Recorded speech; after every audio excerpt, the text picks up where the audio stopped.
Bismillahirrahmanirrahim. Assalamualaikum warahmatullahi wabarakatuh. Asyhadu an la ilaha illallah, asyhadu anna Muhammadar Rasulullah. Allahumma sholli ala sayyidina Muhammad wa ala ali sayyidina Muhammad. Kama sholaita ala sayyidina Ibrahim wa ala ali sayyidina Ibrahim bil alamina innaka Hamidum Majid.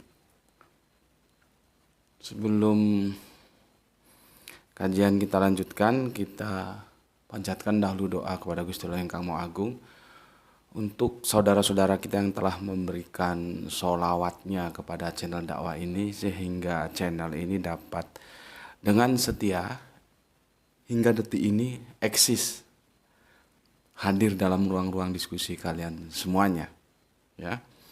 Tentu dengan sebuah harapan, insya Allah sholawat itu menjadi catatan langit amal soleh bagi mereka dan keluarganya kelak. Dan insya Allah, Allah akan membalaskannya dengan balasan yang lebih baik lagi.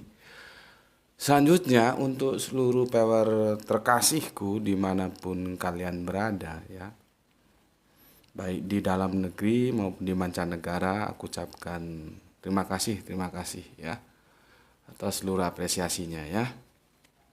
Semoga selalu always dan tidak pernah never tetaplah bertumbuh menjadi pribadi yang anti skip dan anti download.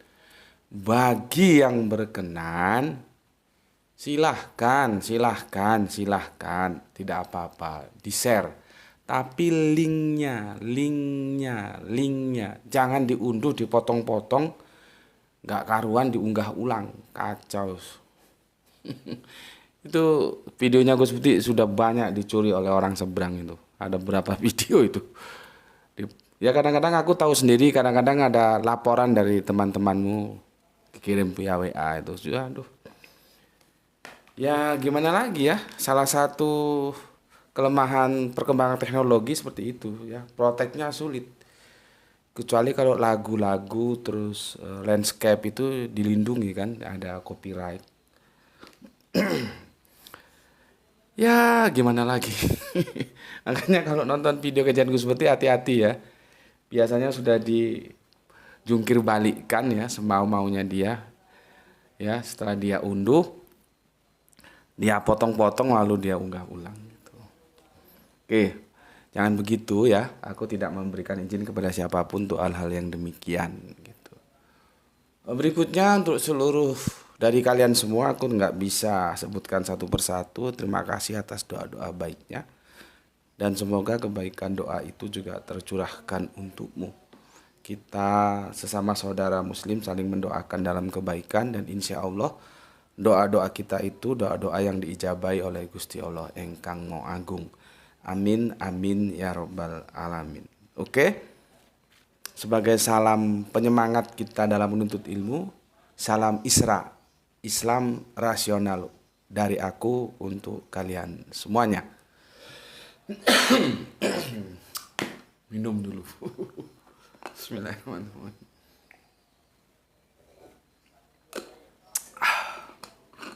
Kita lanjutkan dan hampir bisa aku pastikan ini seri terakhir ya. Seri tamat dari sekian seri yang telah kita lalui. Maka dia bermuara di seri yang ke-8 ini ya, tamat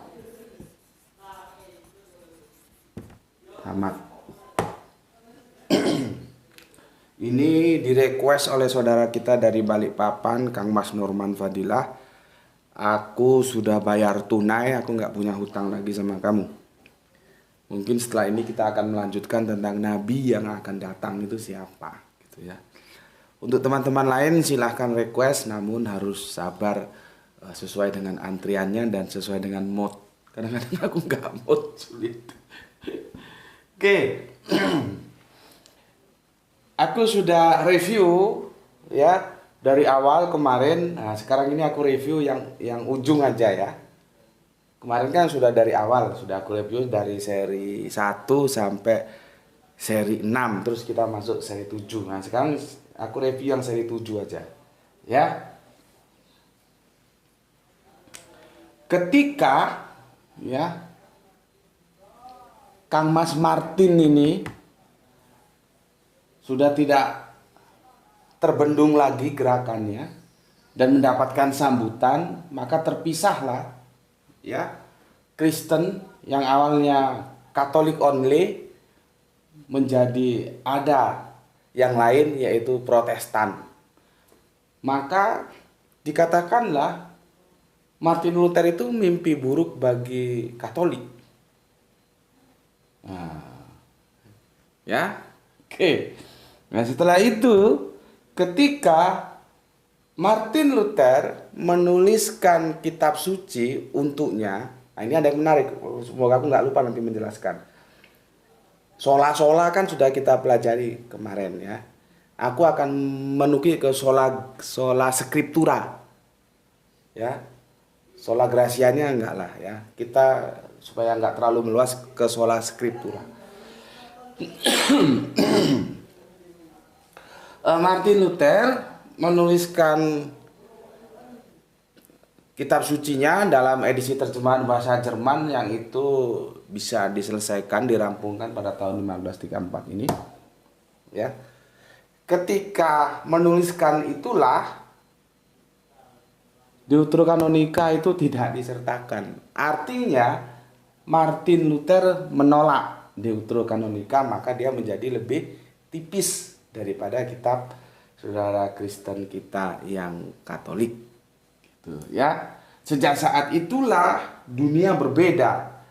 Katolik tetap dalam hierarkinya yang berpusat ke Vatikan sana. Jadi negara dalam negara itu ya Italia. Cuman mereka kan bisa menjalin kerjasama yang baik. Jadi kalau kita diskusi sama teman-teman saksi Yehova, tapi nggak tahu kenapa saksi Yehova juga tidak merancang seperti Katolik. Kerajaan Allah di bumi itu ya seperti yang dibangun Katolik itu. Itu pemerintahannya jadi instruksi dari Vatikan turun sampai ke daerah-daerah harus diikuti. Itu militeristiknya seperti itu. Ya, nah, sedangkan Vatikan itu kan di Italia dan Italia ada negaranya juga. Tapi sampai saat ini mereka mesra ya, walaupun ada negara dalam negara gitu. Oke ya, sejak saat itu dunia terbelah, Protestan dengan kitab sucinya tanpa Deuterokanonika, Katolik dengan kitab sucinya yang tetap mengakomodir Deuterokanonika. Artinya Katolik tidak mau tunduk terhadap Konsili Jabne, sedangkan Protestan tunduk terhadap Konsili Jabne. Konsili Jabne itu sebetulnya murni problematikanya Yahudi. Jadi Katolik itu, Protestan itu, yang notabene Kristen hanya menerima imbasnya doang. Gitu. Ya, dan kitab suci itu mulai selesai pada tahun 1534. Oke. Ini aku hapus dulu.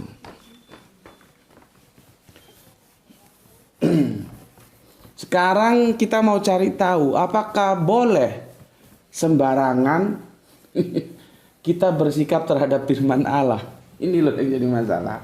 Ya, apakah boleh sakarep-karepe dhewe? Oh ini firman, ini bukan firman itu. Gimana itu ya?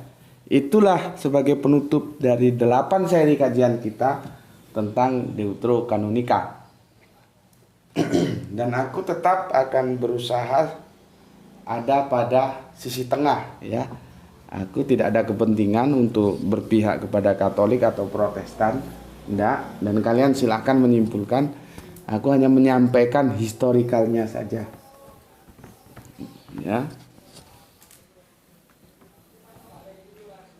Oke, sebelum ke sana aku baca dulu komen yang masuk dari kaliannya supaya enggak menumpuk. Bismillahirrahmanirrahim ya. Sebentar. Ini kok gimana nih? Aku agak gaptek. Nah, ini kita mulai. Oke. Ya, komen pertama masuk dari yang punya Brebes, Kang Mas Nurkolis. Brebes hadir ngaji, salam sehat selalu dan salam Islam rasional guru. Oke, salam Isra juga untukmu saudaraku. Kang Mas Nurkolis yang ada di Brebes. Kemudian Kang Mas Isdianto PPTK, alhamdulillah Gus setia sidang mandik menyimak. Kok panas ya? Mendung tapi panas. Setia sidang mandik menyimak kajian menunggu seri ke-8. Semoga sehat selalu Gus dan mudah mendapatkan rezeki barokah. Salam Islam rasional. Salam Islam rasional juga untuk saudaraku Kang Mas Isdianto PPTK. Dilanjutkan soleha kita Gispati. Alhamdulillah Palu nyimak Tuan Guru. Semoga kita semua selalu dalam rahmat Allah yang Maha Agung. Amin. Amin ya Rabbal Alamin. Kita lanjutkan jagoan kita dari Pandaan. Ini King of Road, Raja Jalanan. Semoga selalu dilindungi Allah ya dalam perjalanannya. Gelar tikar tengah malam, Kang Samsul Yatim. Gus, salam Isra. Salam Isra juga ya. Bicara tentang kesehatan, oh ini topiknya kesehatan dia. Nggak apa-apa ya, semua orang butuh sehat. Opo iki. Bicara tentang kesehatan, masakan desa terfavorit itu sayur kelor. Sering-sering aja bikin sayur kelor. Daya detok kelor sudah terbukti paling kuat. Susuk itu benda asing diimplan ke dalam tubuh yang secara logika pasti ditolak oleh sistem imun tubuh. Makanya ketika konsumsi sayur kelor maka susuk bisa keluar dari tubuh. Itu membuktikan betapa kuatnya daya detok tubuh terhadap segala apa tak dikehendaki tubuh ketika mengkonsumsi sayur kelor. Aku sayur kelor ini juga suka. Daunnya yang kecil-kecil itu kan, yang segini-segini itu kan, biru tua. Kok biru tua? Hijau tua kan? Aku suka itu di sayur bening. Ingatku masa-masa aku SMA waktu masih kos itu sama ibu kosku. Di sayur bening, sayur kelor itu. Kalau nggak salah loh ya. Daunnya kecil-kecil kan gitu. Ya seneng aja sih, enak sih sayur kelor itu ya. Oke, terima kasih info sehatnya dari Kang Samsul Yatim. Sekedar menambahkan bahwa dalam perspektif Al-Quran yang diajarkan kepada kita, makanan itu tidak cukup hanya halal loh ya. Harus memenuhi dua aspek, halal dan toyib. Oke, kita belum pernah kaji itu ya. Karena kita biasanya kalau halal sikat, halal embat. Nanti dulu, toyib enggak. Kalau enggak toyib jangan gitu. Oke, Kang Irfan Al-Akbar, mantap masih menyimak dari Kerinci Jambi sebelum cuti. Wow, mau cuti rupanya. Jelas bawa duit banyak ini. Oke, terima kasih Kang Irfan Al-Akbar. Semoga selalu dalam lindungan Gusti Allah Agung dalam tugas-tugas beratnya yang ada di Kerinci Jambi. Turun Bandung, salam Isra untuk kamu, nggih. Kemudian, nah ini jagoan kita ini. Gurem en rukem. Singo wedan hadir, mantap. Wong nade. Terima kasih Kang Mas Gurem en rukem, semoga sehat selalu ya. Salam Isra untukmu. Nah ini bapak kita Tangerang, Pak Iwan Tamin. Salam Isra Gus, salam Isra juga Pak. Ikut nyimak gaspol, semangat. Ya, dengan Isra kita selalu semangat menuntut ilmu ya.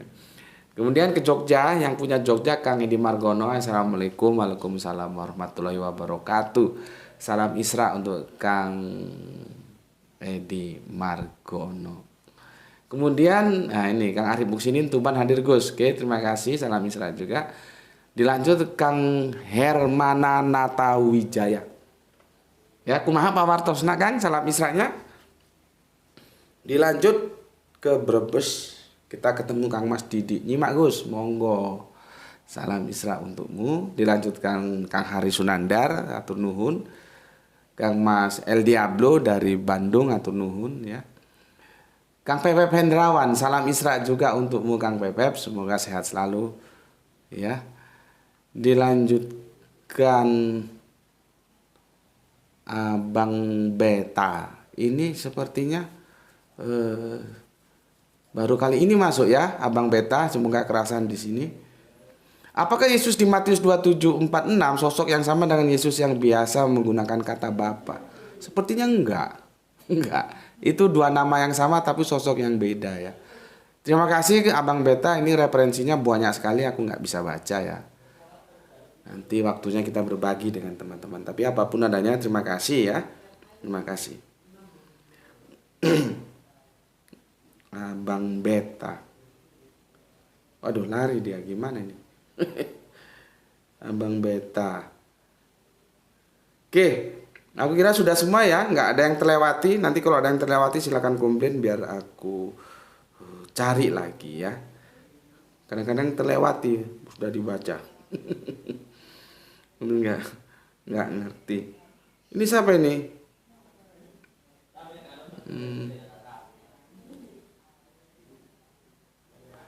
Kang Adil Ambarita, apa ini maksudnya?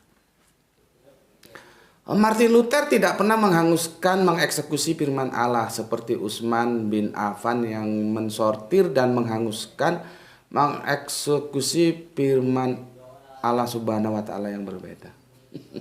Konteksnya beda, Mas. Sejarah historikalnya juga beda. Nggak bisa disamakan gitu. Ya.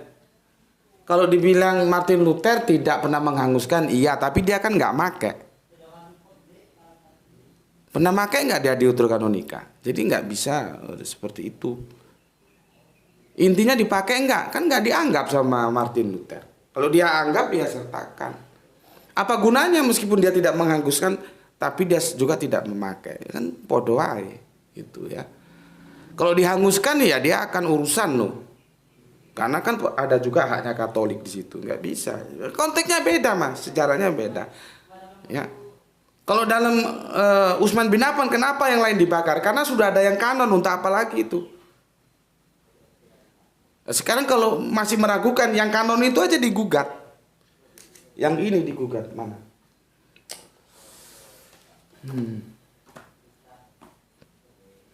Jauh di depan Al-Qur'anku. Ya. Yang ini aja, ini tafsir ini. Ini besar. Ini bukan Al-Qur'an saja, ini tafsir. Yang ini aja digugat. Jangan tafsirnya, karena tafsir itu mesti relatif, gitu aja. Simpel kan? Adanya yang dibakar itu supaya tidak terjadi nanti kesalahan-kesalahan yang dilakukan. Karena yang sudah dikanonkan itu ada.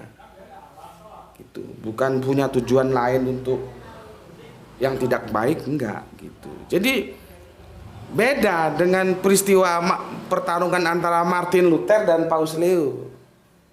Dan itu pun sejarahnya bukan karena Alkitab kan awalnya, karena indulgensi. Jadi kalau kita melihat satu permasalahan dari dua yang berbeda, itu tidak langsung bisa di-connecting. Lihat dulu. Kalau dia tidak apple to apple, ya enggak bisa dong gitu. Ya. Nggak bisa. Kan sudah aku jelaskan. Makanya aku membahas itu paling senang menyertakan historikalnya.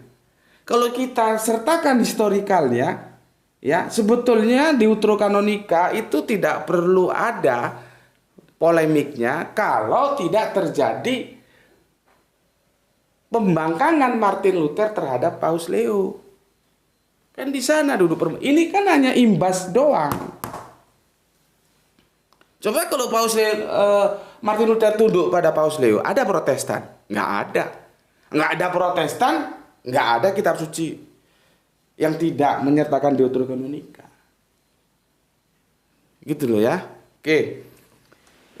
Ya, itu yang bisa aku sampaikan. Jadi tidak apple to apple. Ya, menghanguskan memang tidak. Karena apa? Karena aku sudah bilang, bagaimana dihanguskan Katolik yang nggak terima loh. Makanya ya mungkin kita sekali-sekali bolehlah main ke LAI sana ya, nanti terus ke apa BSI atau apa kemarin yang aku baca ya. Karena Katolik itu bukan hanya LAI tapi dia di bawah otoritas LBI ya, LAI terus LBI gitu ya. Itu kalau Protestan ya sudah diambil, yang Deuterokanonika dicetak, nanti kembalikan lagi. Katolik ya cetak semua gitu loh. Terus itu mau dibakar, ya urusan rame sama orang Katolik. Kok gimana kamu?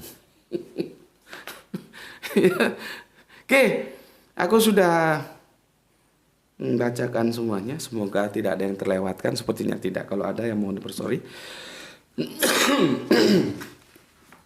Kita masuk sekarang. Apa argumentasi dari teman-teman kita Katolik dan Protestan? Ya, kita ambil yang Katoliknya dulu. Satu ya, Katolik.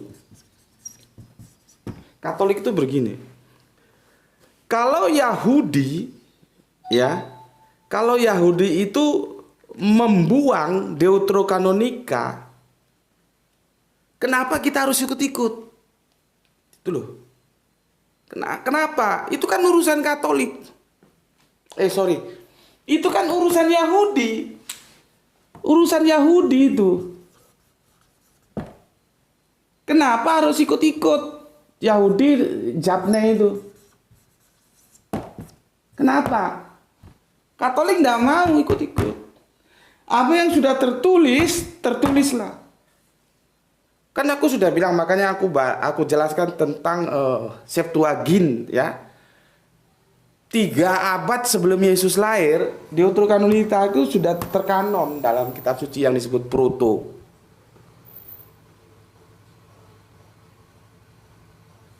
Alasan Katolik, ngapain?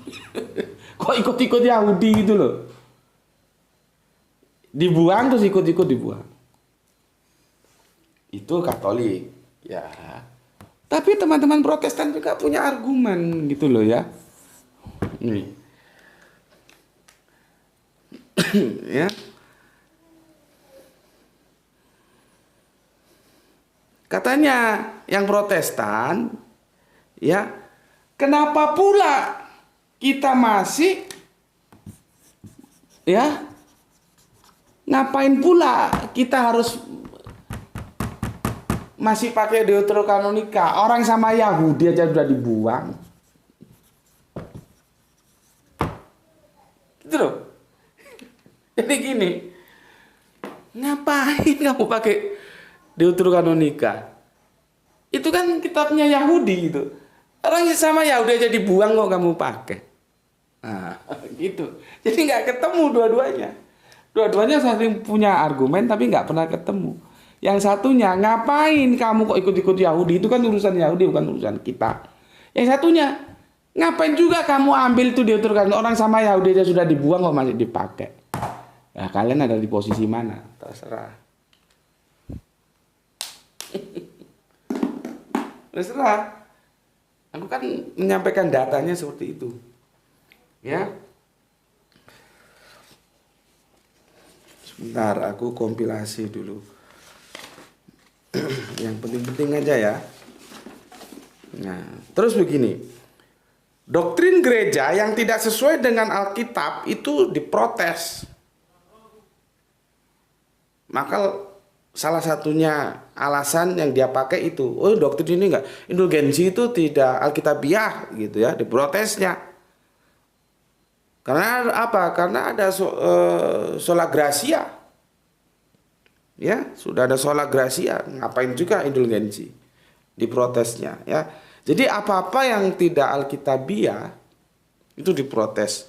Maka nanti Martin Luther itu ya terkenal dengan jargonnya itu sola scriptura. Ya, sola scriptura. Di 2 kata, sola itu hanya, scriptura itu scripter, ya tulisan, catatan, literasi, hanya kitab suci saja, gitu loh. Jadi si Martin itu nggak mau kalau tidak tertera dalam kitab suci, dia tidak tunduk terhadap dogma bapak-bapak gereja, gitu loh maksudnya. Ya, tapi sebelum ke sini mumpung tidak terlupakan, kalau Protestan, iya,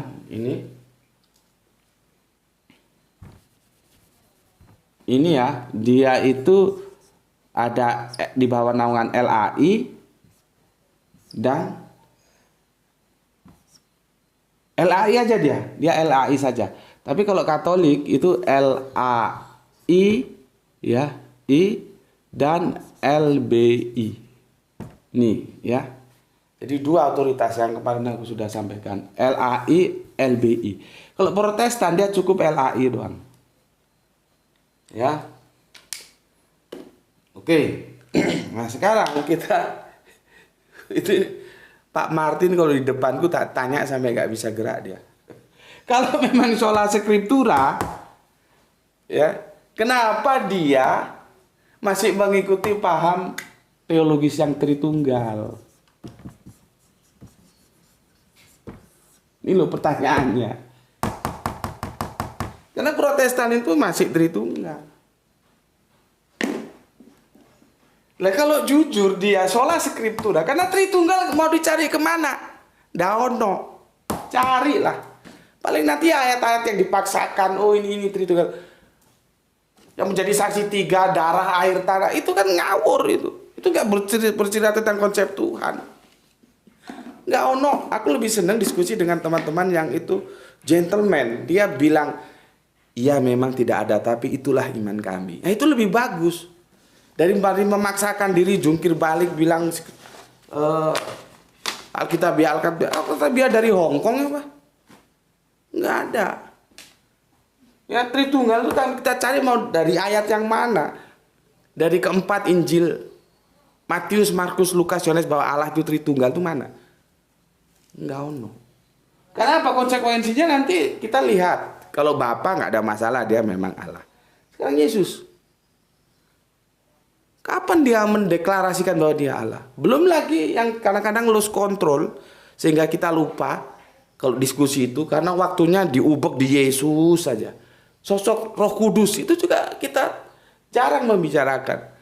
Mana Roh Kudus bilang dia Allah? Kan orang ono, nggak ada. Nah, masalahnya kalau memang Martin Luther itu benar-benar sola scriptura, maka dia seharusnya berpaham Kristen Unitarian. Gitu loh.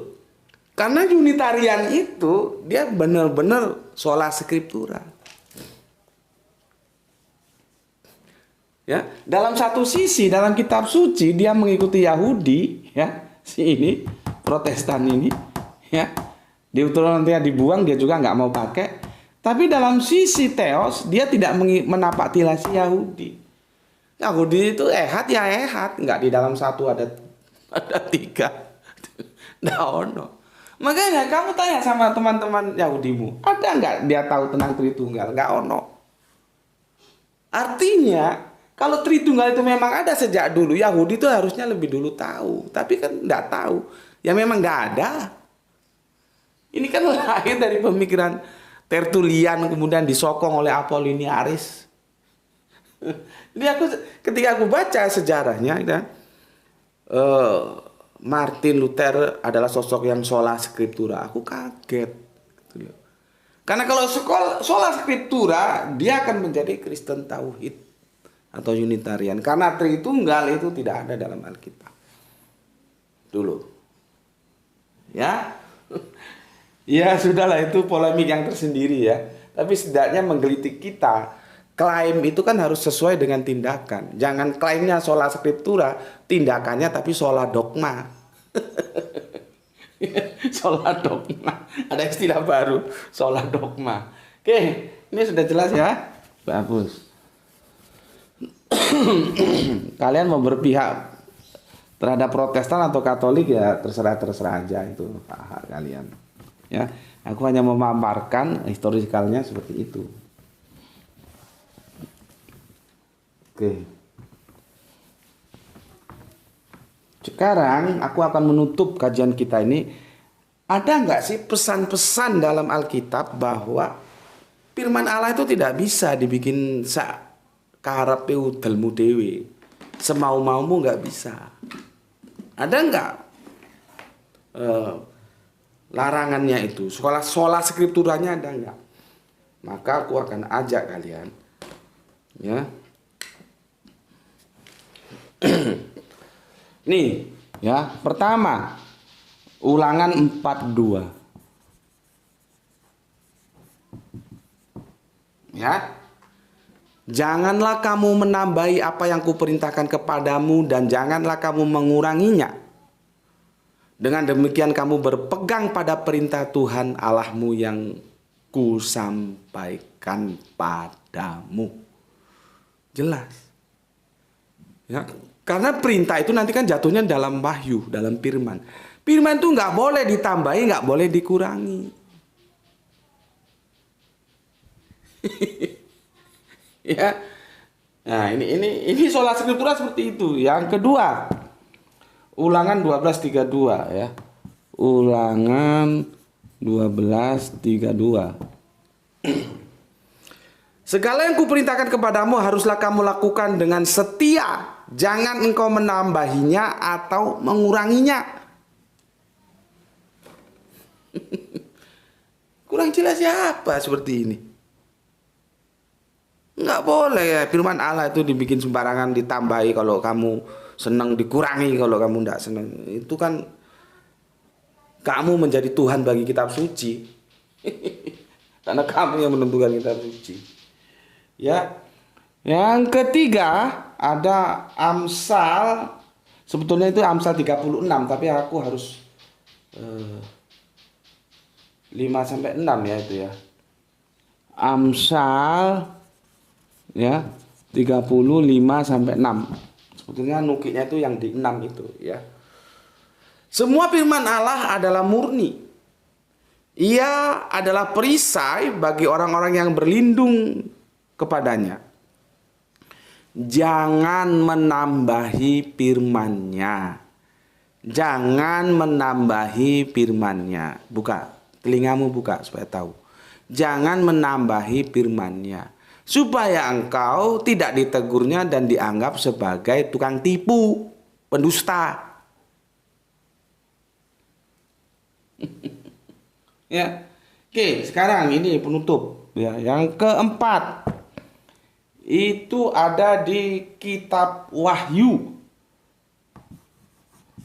Wahyu ya 22:18-19. Nah ini Wahyu ini, sebentar aku, gak apa-apa ya, agak lebih dari 30 menit sedikit ya, gak apa-apa. Mumpung aku ingat aja ini. Sebetulnya kalau teman-teman Kristen mengadakan konsili lagi, seperti yang dilakukan oleh teman-teman Yahudi tentang konsili di Jepna itu ya, maka sesuatu yang menarik untuk didiskusikan ulang itu adalah posisi kitab Wahyu. Itu firman Allah, bukan kitab Wahyu itu. Dan kita tahu kitab Wahyu itu adalah kitab yang metaforis banget, sehingga kalau kita baca tafsir-tafsir kitab Wahyu itu sangat beragam, karena memang itu seperti perlambang tentang eskatologi. Itu kan ngakunya sih ya. Ngakunya itu kan si Yohanes di Pulau Patmos itu mendapatkan ya katakanlah penyingkapan begitu. Tapi jangan tanya siapa saksinya Yohanes di Pulau Patmos. Seperti yang sering tanya, siapa saksinya Nabi Muhammad di Gua Hiro? Bukan aku nggak bisa jawab, dan itu sudah aku jawab kan. Siapa saksinya Yohanes mendapatkan wahyu di Pulau Patmos? Ya. Itu menarik ya. Aku pernah mendiskusikannya dengan teman Kristen pendeta. Itu bagus sekali kalau itu di apa ya, dibawa ke meja diskusi. Itu sebetulnya firman bukan sih jadi dilakukan kanon lagi seperti Yahudi itu ya. Karena begini. Ini ya aku bacakan, ini langsung dari sumber kekristenan ini. Mulai pertengahan abad ketiga sekitar tahun 250-an Masehi ya, muncul suatu pandangan baru atau alternatif yang rupanya itu dimulai oleh sosok yang bernama Dionysius ya, yang menyatakan bahwa penulis kitab Wahyu ini adalah Yohanes yang berbeda dengan Rasul Yohanes. Jadi samalah seperti yang aku diskusi dengan teman saksi Yehova itu ya. Itu Injil Barnabas, yang nulis Barnabas. Apa jawab dia? Pak, di sana itu nama Barnabas itu banyak. Ya bener juga sih. Sama di sini itu Koco. Ya Pak, di Jawa itu nama Koco banyak. Memang itu nama Jawa. Sama ini, ya. Si Dionysius ini membuat sebuah pernyataan yang melakukan kritik atau koreksi ya, bahwa itu hanya namanya aja yang sama, tapi Yohanes itu bukan Yohanes yang murid Yesus itu. Dan Dionysius bukan hanya sekedar melepas sebuah polemik, dia juga argumentasinya punya. Pertama, penulis kitab Wahyu menyebut namanya sebagai Yohanes. Padahal penulis Injil Yohanes dan surat Yohanes tidak pernah menyebutkan jati dirinya. Nah itu ya. Kalau kita baca ini di kitab Wahyu ini, inilah wahyu Yesus Kristus yang dikaruniakan Allah kepadanya, supaya ditunjukkannya kepada hamba-hambanya apa yang harus segera terjadi, dan oleh malaikatnya yang diutusnya. Ia telah menyatakannya kepada hambanya Yohanes. Jadi dia memperkenalkan diri si Yohanesnya. Itu tidak ada pada Injil Yohanes dan pada surat-surat Yohanes. Maka itu sesuatu yang menjadikan argumentasi menurut Dionysius itu bukan Yohanes Rasul yang dianggap orang-orang itu.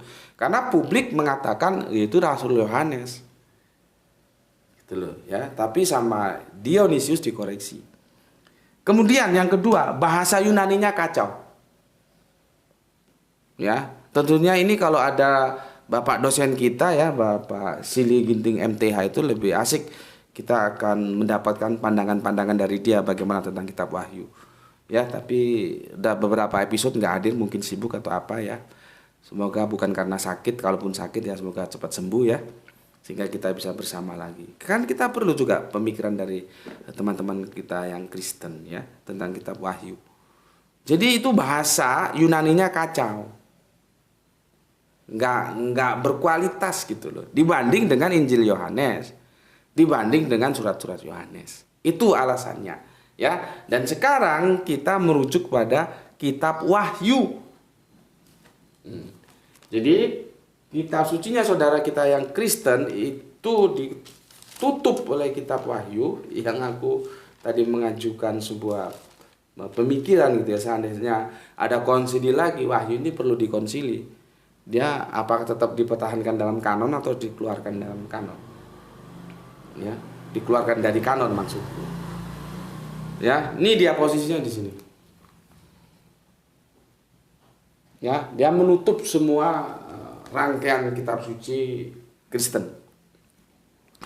Begini, aku bersaksi kepada setiap orang yang mendengar perkataan-perkataan nubuat dari kitab ini, jika seorang menambahkan sesuatu kepada perkataan-perkataan ini, maka Allah akan menambahkan kepadanya malapetaka-malapetaka yang tertulis di dalam kitab ini.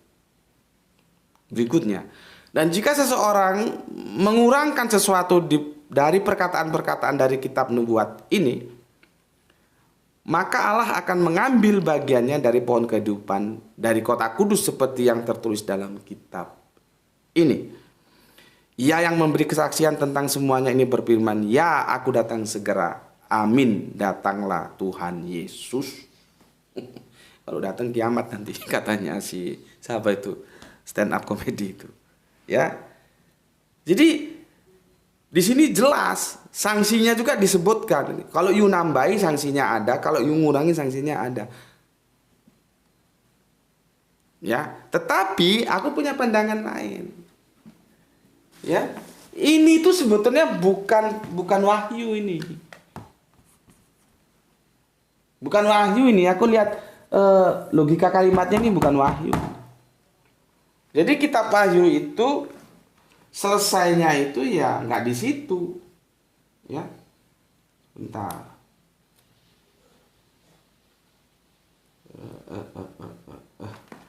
Kitab Wahyu itu selesainya itu ya di Wahyu 22:17. Jadi di Wahyu ya 22:17 selesai di sini. Nah, Wahyu ini kan dimaksud, ini bukan bukan kitab bukan firman ini. Kalau pandanganku sih begitu.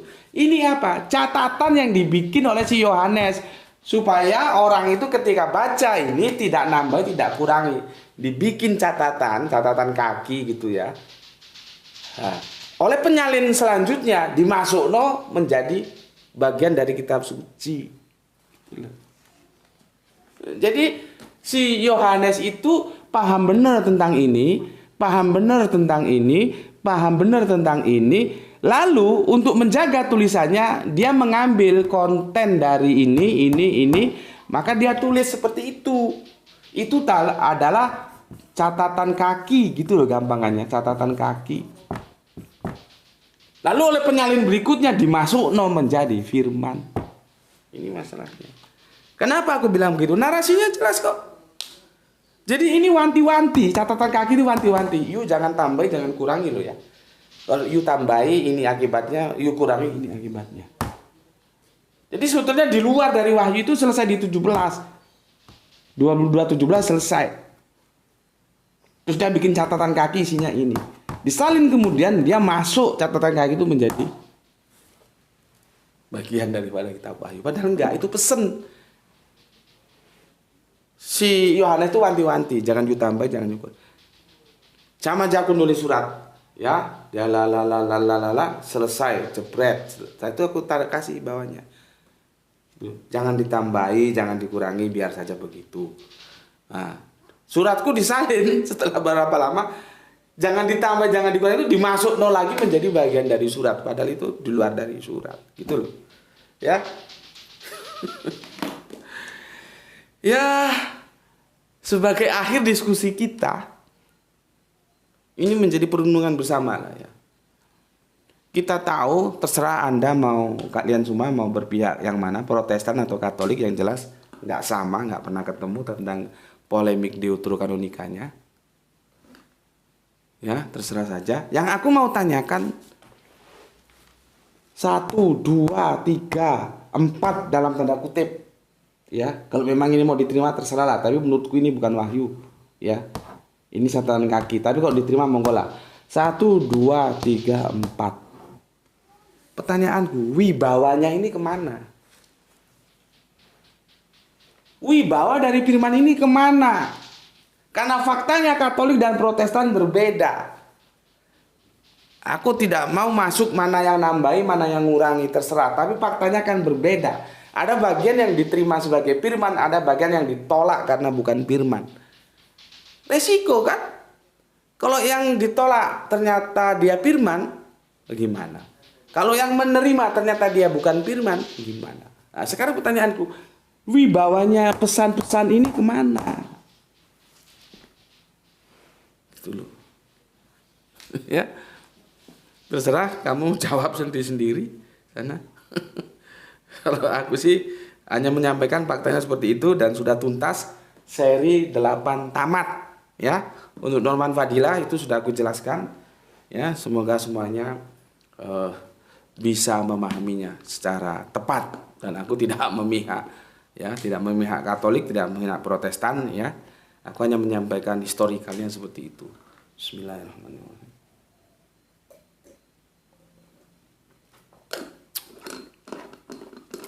Pesan aku, jaga Allah, jaga Kanjeng Nabi, jaga Al-Quran, jaga sholatmu, menjadi bingkai imanmu, ya. Tapi tetap saja memberi penghormatan kepada saudara-saudara kita yang memilih jalan lain, ya. Berikutnya, ya, semoga kita mendapatkan keberuntungan, ya, rezeki yang barokah dan kesehatan yang prima. Oke, aku tutup lagi dengan salam kita, ya, semoga kita tetap semangat dalam menuntut ilmu, yaitu salam Islam rasional. Bismillahirrahmanirrahim.